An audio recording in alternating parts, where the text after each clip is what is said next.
Hi friends, இந்த video நம்ம என்ன பார்க்க போகிறோம்னா South Africa vs Sri Lanka ICC T20 world கப்போட 4th மேட்ச்சு. ஸோ நான் முன்னாடியே சொல்லியிருப்பேன், மார்னிங் 6 AM மேட்சஸ் ஸ்டார்ட் ஆகக்கூடிய மேட்சஸ் சின்ன சின்ன டீம்ஸ் ஆடுறாங்க, அதை நான் கவர் பண்ணலை அப்படின்னு சொல்லியிருக்கேன். ஸோ அதே மாதிரி தான் அந்த 6 மணி மேட்சஸ் 2 மேட்ச்சுக்கு வந்து நம்ம கவர் பண்ணலை. பட் 8 மணிக்கு நமக்கு நைட்டு இருக்கக்கூடிய மேட்சஸாக முடிஞ்ச அளவுக்கு எல்லா மேட்சஸுமே நான் கவர் பண்ணிட்டு தான் இருக்கேன். இன்னொன்று புரிஞ்சுக்கோங்க, ஐபிஎல் மட்டும் ப்ளே பண்ணிட்டு நிறைய பேர் வந்து போயிருப்பாங்க, லெஃப்ட் ஆகிருப்பாங்க. ஐபிஎல் மட்டும் ப்ளே பண்ணுறவங்க நிறைய பேர் இருப்பாங்க. ஐபிஎல்லை யார் வேணால் கெஸ் பண்ணலாம். பட் T20 பிளாஸ்ட்டு அதுக்கப்புறம் இன்டர்நேஷ்னல் கிரிக்கெட்னு வரப்போ அது ரெகுலராக பேஸில் வந்து போயிடும். அப்போது ரெகுலராக ஃபேண்டசி ப்ளே பண்ணுறவங்களால தான் ஜெயிக்க முடியும். ஸோ அதனால் இந்த மாதிரி ரெகுலராக ஆடக்கூடிய மேட்சஸை ஃபாலோ பண்ணிக்கோங்க. முடிஞ்ச அளவுக்கு ஸ்டாட்ஸ் அனலைஸ் கொடுக்குறேன். ஏன்னா நிறைய பேர் பிச் ரிப்போர்ட் வந்து கிளியராக கேட்குறீங்க. ஒரு இந்தியாவிலையோ ஆஸ்திரேலியாவிலையோ நடந்தால் நம்ம சொல்லிடலாம். வெஸ்ட் இண்டீஸ்லேயே எப்போயாவது ஒரு மேட்ச் தான் நடக்கும். யூஎஸ்ஏல இப்போ தான் வந்து கிரிக்கெட்டே வந்து ஸ்டார்ட் பண்ணியிருக்காங்க. முன்னாடியே இருந்திருக்கு, பட் பெரிய பெரிய டீம்ஸ் ஆடுறது இப்போ தான். நிறையா நியூ கிரவுண்ட்ஸ் வந்து மேக் பண்ணியிருக்கனால பிச் ரிப்போர்ட் அந்தளவுக்கு கிளியராக இருக்காது, பட் ஓரளவுக்கு வந்து இருக்கும். ஸோ அதை வந்து நான் சொல்லிட்டேன் முன்னாடியேவும், ஏன்னா ஒரு சிலர் கேட்குறதுனால சொல்கிறேன். பட் சவுத் ஆஃப்ரிக்கா ஸ்ரீலங்கா ரெண்டுமே நல்ல டீம் தான், உங்களுக்கு தெரிஞ்சிருக்கும். ரெண்டுமே வந்து பெரிய டீம் தான். சவுத் ஆஃப்ரிக்கா ரொம்ப பெரிய ஒரு ஸ்ட்ராங் டீமாக இந்த சீசனில் இருக்காங்க. ஆடல் மாக்ரமோட ஃபார்ம் அவுட்டை தவிர்த்து மற்ற எல்லாருமே ஓரளவுக்கு டீசெண்டாக தான் ஆடிருக்காங்க. குவிண்டன் டி காக்குமே T20 வேர்ல்டு கப்பு உள்ளே வந்தோடனே ஓரளவுக்கு டச்சுக்கு வந்துட்டார். ஐபிஎல்லில் அவர் வேறு மாதிரி ஆடினாலும் கண்ட்ரிக்கு ஆடுறப்போ நல்லாவே ஆடக்கூடிய பிளேயர் தான். ஸோ டீட்டெயில்ஸ் வந்து பார்ப்போம். South Africa Sri Lanka 4th match இது. நியூயார்க் கவுண்டி ஸ்டேடியமில் தான் இந்த மேட்சை நடத்த போகிறாங்க. ஸோ பிச்சை பொறுத்தவரைய கிடச்ச ஒரே ஒரு ரிப்போர்ட் என்னென்னா, அடிலேட்டில் இருக்கக்கூடிய மண்ணை எடுத்துகிட்டு வந்து, ஸோ அந்த தன்மைக்கானதை எடுத்துகிட்டு வந்து தான் இங்கே வந்து செட் பண்ணியிருக்காங்க. ஸோ பவுன்சி ட்ராக்காக இருக்கும், பேட்டிங் ஃப்ரெண்ட்லியாக இருக்குன்ற மாதிரி தான் சொல்கிறாங்க. ஸோ ஆன் டைமில் மேட்ச் நடக்கிறப்ப தான் வந்து தெரியும். ஸோ பிச் ரிப்போர்ட் நீங்கள் தெளிவாக தெரிஞ்சுக்கிறோம் அப்படின்னா, அடிலேட் கிரவுண்ட், ஆஸ்திரேலியா அடிலேடு, பிபிஎல் நிறையா மேட்சஸ் நடந்திருக்கும். அந்த பிச் ரிப்போர்ட்டை கொஞ்சம் தெரிஞ்சுக்கிட்டிங்கன்னா கூட உங்களுக்கு நீங்களே வந்து பார்த்துக்கிட்டிங்கன்னா உங்களுக்கு புரியும். ஸோ ஆஸ்திரேலியன் பிச்சஸ் எப்படி இருக்கும், நல்ல பவுன்ஸ் இருக்கும், பட் நல்ல பேட்டிங் ட்ராக்காகவும் இருக்கும். மேத்யூஸ் ஷாட்லாம் வந்து அவ்வளோ ரன் அடிப்பார். ஸோ மேத்யூஸ் ஷாட்டை பொறுத்தவரையும் நல்லா அப்பா வந்து நின்றுட்டு அதுக்கப்புறமா பேட்டை மட்டும் வீசுவார். ஸோ அந்த நல்ல பவுன்ஸ் அவர் ஹைட்டுக்கு கிடைக்கும். அதை யூஸ் பண்ணி வந்து அவர் கட் ஷாட் ஆடுறதை பார்த்துருப்போம். அடிலேட்டில் நிறைய ரன்ஸ் அடிச்சிருக்காரு. ஸோ ஸ்பின்னுக்குமே ஹெல்ப் பண்ணுறது கிடச்சிருக்கு. அதுக்கு உதாரணமாக ரஷீத் கானும் நிறையா விக்கெட்ஸுன்றதை எடுத்திருப்பார். ஸோ பார்த்துருப்பீங்க. So 4th match Sri Lanka vs south Africa. So 2 June 8 மணிக்கு வந்து மேட்ச் ஸ்டார்ட் ஆகும். ஸோ பார்த்துக்கோங்க, கரெக்டான டேட்டு டைம் எல்லாமேவும். ஏன்னா இப்போ வந்து நான் 2 ஜூனுன்ற மாதிரி கொடுத்துருக்கேன். இது வந்து அவங்களோட டைமிங். ஸோ நம்மளோடது பார்த்தோம்னா 3 ஜூன் தான். ஸோ இது வந்து கன்ஃபியூஷன் நிறையாவே இருக்கும். ஸோ நானே ஒரு கட்டத்தில் வந்து குழப்பி தான் வந்து கொடுத்துருக்கேன். ஸோ காரணம் என்னன்றதையும் வந்து சொல்லிடுறேன். ஸோ ஒரு சிலருக்கு தெரியாது, அதனால் சொல்கிறேன். பெரிய பெரிய மேட்சஸ் எல்லாமே அங்கே யூஎஸ்ஏ வெஸ்ட் இண்டீஸில் வந்து காலையில் வந்து நடத்துகிறாங்க. அவங்களுக்கு வந்து காலையில், நமக்கு நைட்டு. நிறையா சின்ன சின்ன மேட்சஸாக அங்கே நைட்டு, நமக்கு காலையில். இது என்ன கான்செப்ட்னால், நமக்கு தான் வந்து முக்கியத்துவம். ஸோ இந்தியாவில் தான் மோஸ்ட்லி கிரிக்கெட் வந்து பார்ப்பாங்க. ஃபுல் அண்ட் ஃபுல் எல்லா பிஸ்னஸுமே இதை ரொட்டேட் பண்ணி தான் இருக்கும். ஸோ மார்னிங் மேட்சஸ் வந்து இந்தியாவில் யாரும் பார்க்க மாட்டாங்க. இதே நைட்னா எல்லோரும் பார்ப்பாங்கன்ற கான்செப்ட் தான். ஸோ ஜிஎஸ்டி ஃப்ரீயாக நீங்கள் குபேரா ஃபேண்டசியில் ஒரு பிளேயரை செலக்ட் பண்ணி ப்ளே பண்ணலாம். டிஸ்கிரிப்ஷனில் லிங்க் இருக்குது, இன்ஸ்டால் பண்ணிக்கோங்க. டிடிஎஸ்மே கூடிய விரைவில் எல்லா ஆப்ஸ்லையுமே ஃப்ரீ கொண்டு வர போகிறாங்க. கொஞ்சம் வெயிட் பண்ணுங்கள், அப்டேட் அடுத்தடுத்து வந்துகிட்டே இருக்கும். பட் ஒரு பிளேயர் செலக்ட் பண்ணி நீங்கள் ப்ளே பண்ணணும்னு நினச்சிங்கன்னா குபேரா ஃபேண்டசி ஆப்பை இன்ஸ்டால் பண்ணிங்க, ட்ரை பண்ணி பாருங்கள், ரொம்ப இன்ட்ரெஸ்டிங்காக இருக்கும்.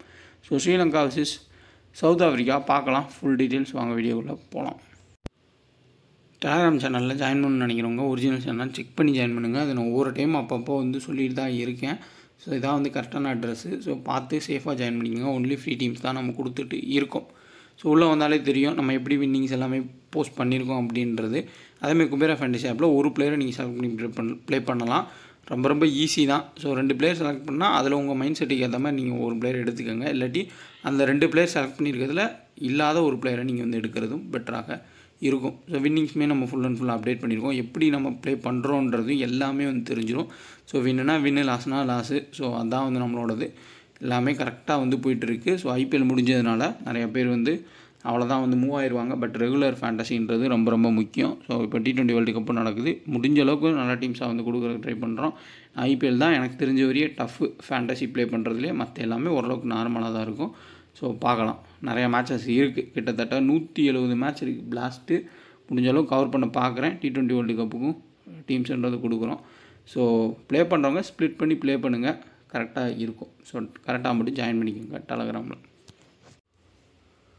ஸோ ஓரளவுக்கு ஸ்டாட்ஸ் அனலைஸு. ஸோ இந்த கிரவுண்டை பொறுத்தவரை அடிலைட்டோட இதை எடுத்துகிட்டு வந்து ரெடி பண்ணியிருக்க ஒரு பிச்சுன்றதுனால பவுன்ஸுன்றது நல்லாவே கிடைக்கும். ஸோ டைமென்ஷன் ஓரளவுக்கு இதாக இருந்தாலும் ஸோ பவுன்ஸி பிச்சஸ் வந்து யாருக்கு ஹெல்ப் பண்ணும் அப்படின்னா, ஸ்டார்டிங்கில் நம்ம பார்த்தோம்னா சவுத் ஆஃப்ரிக்காவுக்கு தான் ஹெல்ப் பண்ணும். ஏன்னா சவுத் ஆஃப்ரிக்காவோட பேசர்ஸுமே நல்லா பவுன்ஸ் பவுல் பண்ணுவாங்க, ப்ளஸ் பேட்டர்ஸுமே பவுன்ஸ் ஈஸியாக ஆடக்கூடிய பிளேயர்ஸ். இப்போது குவிண்டன் டிகாக்லாம் எப்படி ஒரு ஷார்ட் பால் வந்து ஆடுவார்னு எல்லாத்துக்கும் தெரியும் லெக் சைடில், அந்தளவுக்கு அவருக்கு பவுன்ஸுன்றது தேவைப்படும். சேம் ஆடல் மாக்ரம். ஸோ எல்லா மேட்சுமே பெரிய அளவில் ஐபிஎல் ஆடாட்டியுமே நீங்கள் சவுத் ஆஃப்ரிக்கா மேட்சஸ்ஸு அதுக்கப்புறமா நல்ல பவுன்சி ட்ராக்ஸில் சூப்பராக ஆடக்கூடிய ஒரு பிளேயர். ஹென்ரி கிளாசன் ஸ்பின்னர் நல்லா ஆடுவார், பவுன்சி ட்ராக்ஸ்லையுமே நல்லா ஆடுவார். பட் இருந்தாலும் ஹென்ரி கிளாசனோட குவிண்டன் டிகாக்கும் ஆடல் மாக்ரம் சூப்பராக ஆடக்கூடிய பிளேயர்ஸ். சேம் இங்கே ஸ்டப்ஸு, டேவிட் மில்லர். இந்த சைடு பார்த்தோம்னா டாப் ஆர்டரில் ஸ்ரீலங்காவில் பவுன்சி ட்ராக்ஸை யார் நல்லா ஆடுவா அப்படின்னா நிசாங்கா ஓரளவுக்கு டீசென்ட் ஆடுவார். அவர் ஹைட் வந்து கம்மியாக இருந்தாலுமே கொஞ்சம் லெக் சைடில் வந்து ஃப்ளிக் ஷாட்ஸ் அந்த மாதிரி நல்லா ஆடக்கூடிய பிளேயர். பட் அதே குசால் மெண்டீஸு நல்ல பேஸில் ஒரு பவுன்சி ட்ராக்ஸில் பார்க்குறப்போ எல்பிடபிள்யூஓ இல்லை போல்டோ ஆகிறதுக்கான வாய்ப்பு ரொம்ப ரொம்ப அதிகமாகவே இருந்திருக்கு. ஸோ இந்த சைடில் உங்களுக்கு மார்க்கோ யான்சன் இனிஷியல் ஸ்பெல்லு, அதுக்கப்புறம் ரபாடா, கோட்ஸி, அப்படி இல்லாட்டி ஆண்ட்ரிக் நாக்கி, அந்த 3 பேர் வந்து பவுல் பண்ணலாம். ஸோ யாரை வந்து ஆட வைக்கிறாங்கன்றதை பார்த்துக்கோங்க. மோஸ்ட்லி கோட்ஸி ஆட தான் வாய்ப்புகள் அதிகம், ஏன்னா ஃபார்மில் இருக்கார். பட் எப்படி போகிறாங்கன்றதை ஆன் டைமில் வந்து பார்த்துக்கோங்க. அதேமாதிரி இங்கே ஸ்ரீலங்கன் சைடில் தனஞ்சா டி சில்வாவா இல்லாட்டி கிமுண்டா மெண்டிஸ் இன்னொரு பிளேயர் எடுத்திருக்காங்க. ஸோ அவருவான்னு பார்த்துக்கலாம். ஏன்னா இவர் வந்து அக்ரெசிவாக ஆடுறாரு, கம்மியான பால்ஸ்க்கு அதிக ரன்ஸ் வந்து அடித்து கொடுக்குறாரு. தனஞ்சா டி சில்வானா ரொட்டேட்டிங் பிளேயரு. ஸோ என்ன பண்ணுறாங்கன்றதான் ஆன் டைமில் பார்த்துக்கோங்க. பிளேயிங் லோன் மட்டும் நமக்கு எப்படி நாள் கிடச்சிடும், அதை பற்றி எந்த பிரச்சனையுமே இல்லை. இப்போதைக்கு ஃபார்ம் பேஸுன்னு பார்த்தோம்னா ஸ்ரீலங்கன் டீமில் ஹசரங்கா, ஆஞ்சலோ மேத்யூஸு, அடுத்து சனக்கா, பத்ரனா, இந்த 4 பேர் தான் வந்து டீசெண்டான ஒரு ஃபார்ம். நிசாங்காவை சொல்லலாம். மற்றபடி T20 ஃபார்மெட்னு பார்க்குறப்போ அசலங்கா, சதிரா, சமர விக்ரமா, குசால் மெண்டிஸ் எல்லாமே சம்டைம்ஸ் ஆடுறாங்க, சம்டைம்ஸ் டாப் ஆகிறாங்க. இப்படி தான் வந்து போயிட்டுருக்கு. அதே இந்த சைடில் உங்களுக்கு ஃபார்ம் பேஸில் பார்த்தோம்னா ரைஸாக் ஹென்ட்ரிக்ஸ் ஓரளவுக்கு டீசென்ட் ஃபார்மில் இருக்கார். ஹென்ரி கிளாசன் ஐபிஎல் நல்ல ஃபார்மு, டேவிட் மில்லர், ஸ்டப்ஸு எல்லாருமே டீசென்ட் ஃபார்ம். யான்சன் வந்து ஃபார்ம்லேயே கிடையாது, பெஞ்சில் தான் வந்து அவரை உட்கார வச்சுருந்தாங்க. சாம்சி ஸோ வந்தாலே விக்கெட் எடுக்கக்கூடிய ஒரு பிளேயர் தான். இந்த கிரவுண்டில் ஸ்பின்னர்ஸுக்குமே செகண்ட் பவுல் பண்ணுறப்போ ஹெல்ப் கிடைக்க சான்ஸ்ன்றது அதிகமாக இருக்கும். ரபாடா மேட்சுக்கு மேட்ச் 1 விக்கெட் 2 விக்கெட் எடுத்தார், டெத்தில் பவுல் பண்ணலை. பட் இங்கே டெத்தில் பவுல் பண்ண வாய்ப்புகள்ன்றது இருக்கும். கோட்ஸி செகண்ட் பவுல் பண்ணுறப்போ மோஸ்ட்லி நிறையா விக்கெட்ஸும், ஃபஸ்ட் பவுல் பண்ணுறப்போ 1 விக்கெட்ன்ற மாதிரி எடுத்துகிட்டு இருந்தார் ஐபிஎல். ஸோ ஓவரால் பார்த்தோம்னா ஸோ பேட்டில்ஸ் வைஸாக கண்டிப்பாக குசால் மெண்டீஸு, அதுக்கப்புறம் ரபாடாவோட பவுன்ஸு, யான்சனோட அந்த இனிஷியல் ஸ்விங்குன்றது இருக்கும். யான்சன் மறந்துடாதீங்க, பேட்டிங்குமே டீசெண்டாக ஆடக்கூடிய பிளேயர் தான். சவுத் ஆஃப்ரிக்கா T20 லீக்லாம் ஃபுல் அண்ட் ஃபுல் பேட்டிங் நல்லா ஆனார். ஐபிஎல்லை வச்சு நம்ம கெஸ் பண்ண கூடாது. ஸோ அந்த மாதிரி ஒரு குவாலிட்டி பிளேயர் ஹசரங்கா. ஸோ எப்படினாலும் மினிமம் 1 விக்கெட் எடுத்துருவார். 20 ரன் பேட்டிங் வந்தால் ஆடுறதுக்கு சான்ஸ்ன்றது இருக்கும். அந்தளவுக்கு பயங்கரமான ஒரு ஃபார்மில் தான் இருக்கார். ஒரு சைபல் ஹசான் எப்படி ஒரு ஸ்பின் ப்ளஸ் பேட்டிங் ரெண்டுமே வந்து பல வருஷம் மெயின்டைன் பண்ணாரோ, அதே மாதிரி ஹசரங்காவும் மெயின்டைன் பண்ண வாய்ப்புகள்ன்றது இருக்குது. ஒரு லெக் ஸ்பின்னு, அவர் வந்து லெஃப்ட் ஆர்ம் ஸ்பின், அவ்வளோதான் டிஃப்ரென்ஸ். ஸோ ஒரு டீசெண்டான ஒரு கேப்டன் சாய்ஸ். ஏன்னா மிடில் ஹென்ரி கிளாசன், அதுக்கப்புறம் டேவிட் மில்லர், ஸ்டப்ஸு, யான்சன் எல்லாருமே 1 or 2 சிக்ஸஸ் அடித்தாலுமே அவுட் ஆகிறதுக்கான சான்ஸ் வந்து அதிகமாக இருக்கும். ஹசரங்காவுக்கு விக்கெட் எடுக்காமல் ஹசரங்கா போக மாட்டார், எப்படி 4 விக்கெட்டுன்றது எடுப்பார். இனிஷியல் ஸ்பெல்லில் ஆஞ்சலோ மேத்யூஸ், அதுக்கப்புறம் மதுசனக்கா, தேவைப்பட்டால் உங்களுக்கு தீக்ஷனாவையும் ட்ரை பண்ணலாம். ஸோ யார் வந்து பவுல் பண்ணுறாங்க பார்த்துக்கோங்க. தீக்ஷனாவோட விக்கெட் டேக்கிங்கிறது ரொம்ப போராக தான் இருந்திருக்கு. ஸோ விக்கெட்டே வந்து அவரால் எடுக்க முடியல. டைட்டாக பவுல் பண்ணுற மாதிரி பவுல் பண்ணிட்டு போயிடுறாரே தவிர்த்து விக்கெட் எடுக்கிறதுக்கு ரொம்பவே கஷ்டப்பட்டுருக்கார்.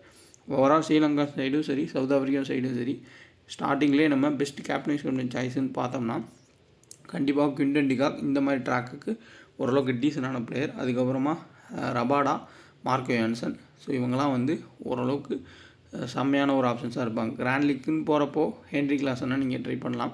இந்த சைடில் ஹசரங்கா, அதில் எந்த ஒரு டவுட்டும் இல்லை. ஃபஸ்ட் பவுல் பண்ணால் பத்ரனாவை நம்ம ட்ரை பண்ணலாம். மற்றபடி ஸ்ரீலங்கன் டீமில் நம்ம யாரை ட்ரை பண்ணாலுமே ரிஸ்க்காக தான் இருக்கும்.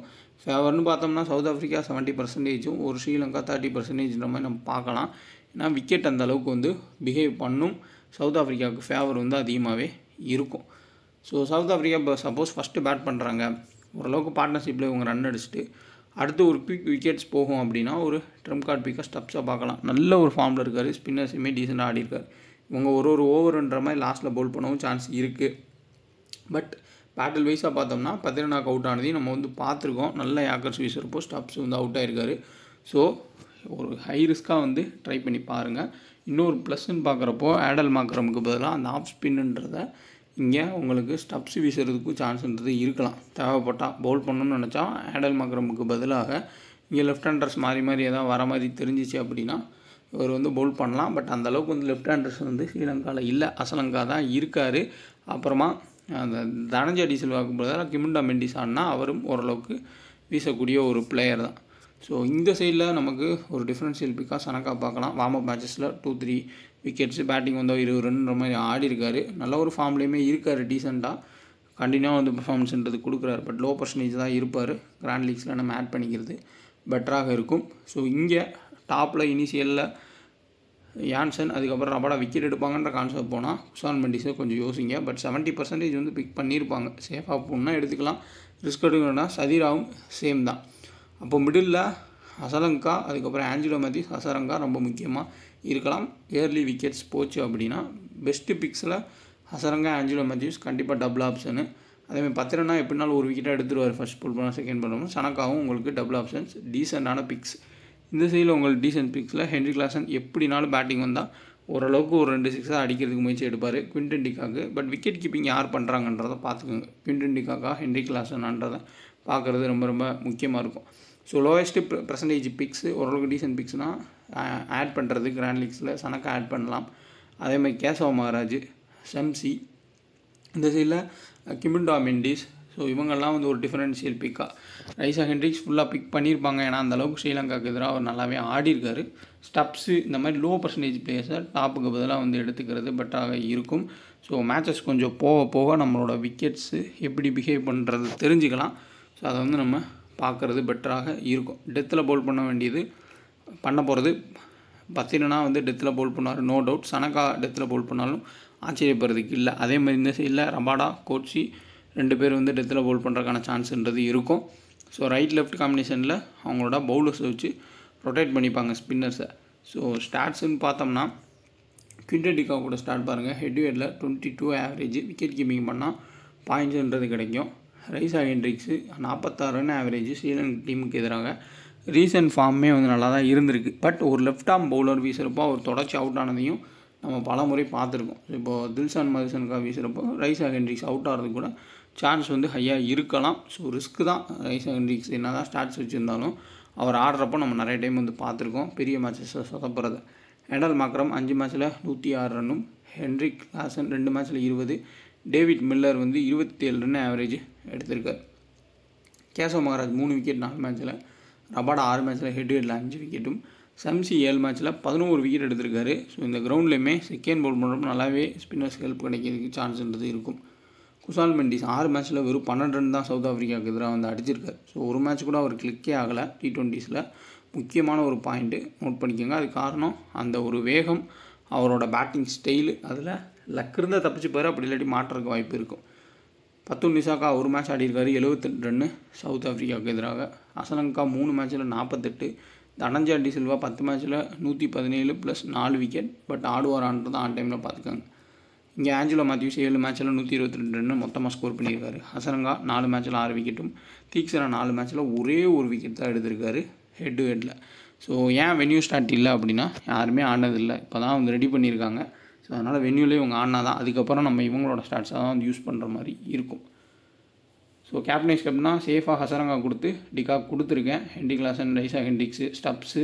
ஸோ ஸ்டப்ஸுக்கு வேணான்னா நீங்கள் வேறு பிளேயர் கூட எடுத்துக்கலாம். கீழே கோட்ஸியோ இல்லை வேறு பிளேயர் கூட நீங்கள் வந்து ட்ரை பண்ணிக்கலாம். இது ஜஸ்டியாக ஒரு மாடல் டீம் தான். ஃபேப்லோன் ஆப் இன்ஸ்டால் பண்ணிக்கங்க.